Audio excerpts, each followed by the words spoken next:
Good morning, friends. Welcome back to my channel, Coding Environment. In today's video, we will see a new feature in Java 21, which is called virtual thread.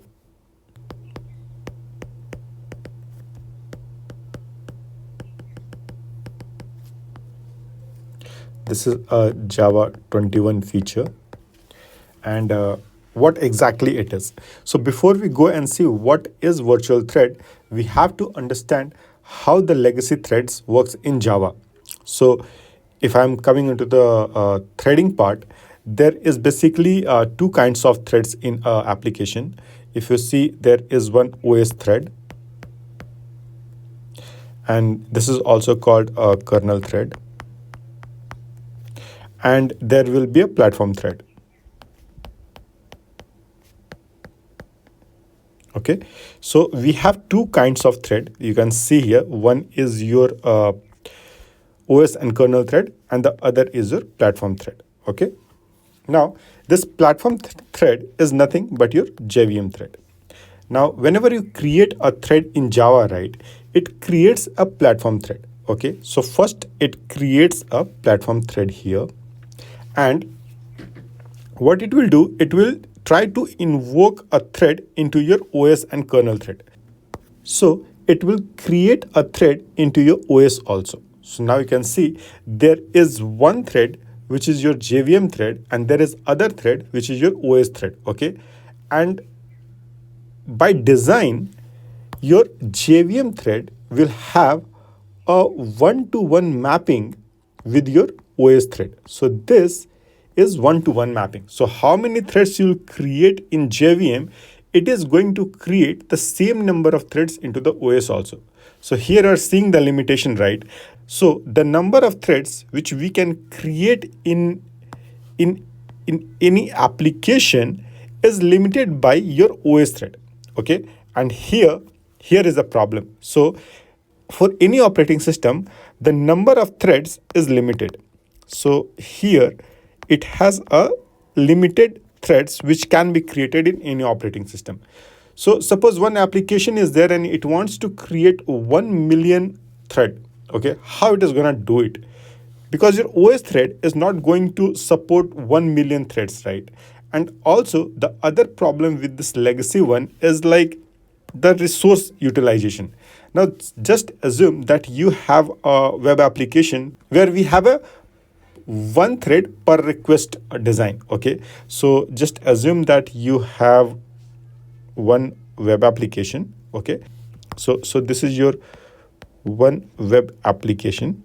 Okay, and it communicates to different applications. So it communicates to different applications or databases. So one can be your application 1 to get some information, one can be your application 2, and the other can be your DB. Okay, now just assume that there is a client which try to communicate to this web application, and there can be multiple clients. So just assume there are n clients here, and all these clients are trying to communicate to this web application, and this web application is creating one thread per request. So in this example, I can see that I have 4 requests coming. So I have created 4 thread, 1, 2, 3, and 4.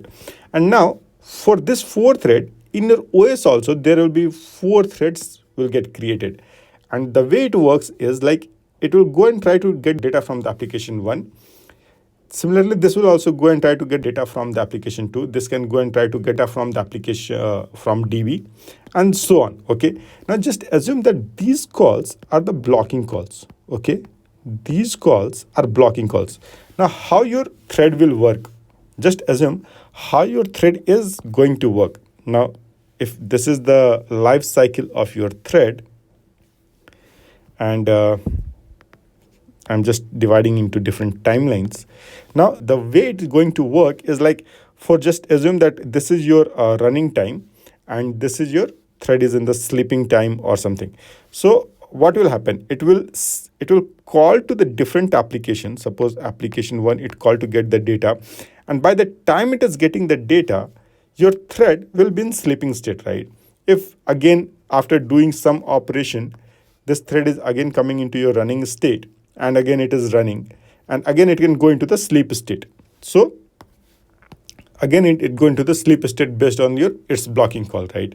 Now the problem with this design, right, that you can see a thread is waiting for a very long time whenever it is trying to go and get the data from different application. So suppose you have an application where you're gonna connect your thread with the multiple application, or it is the thread work is where it is has to go and take the data from blocking IO calls.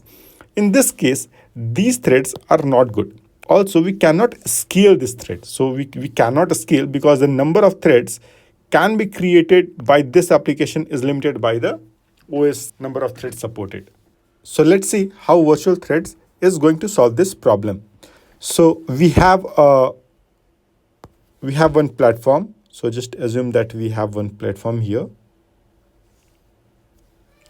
and in that we have a JVM, right? In that we have JVM. So this is your OS, and this is your JVM. Okay, just make it like this. Now, whenever you create a thread in JVM, so whenever you create a thread in JVM, there will be one thread here, right? And in the legacy, or if I'll create it here, in legacy, till the time this JVM thread is running, this OS thread will also run. Okay, so there will be like one-to-one mapping, and they will be in running or blocked state unless and until the life cycle of this JVM thread is not over.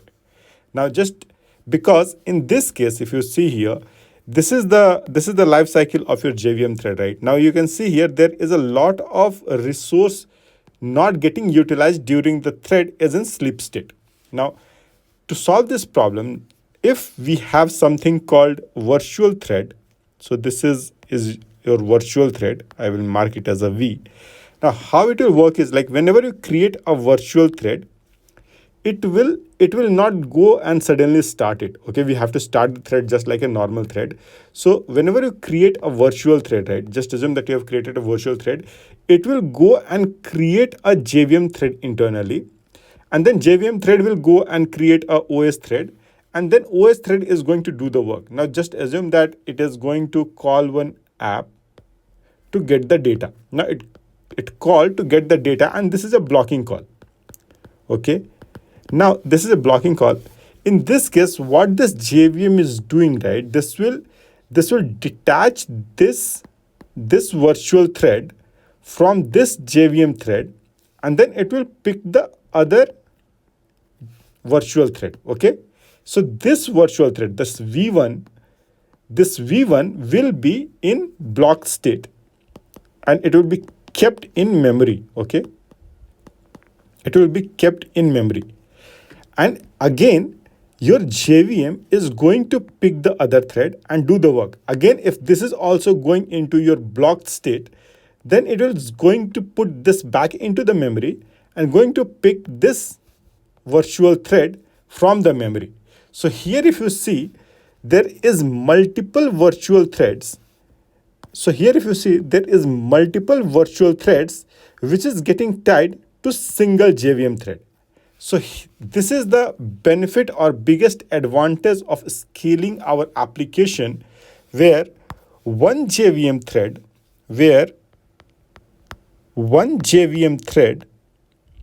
will be mapped to many virtual threads. Okay, so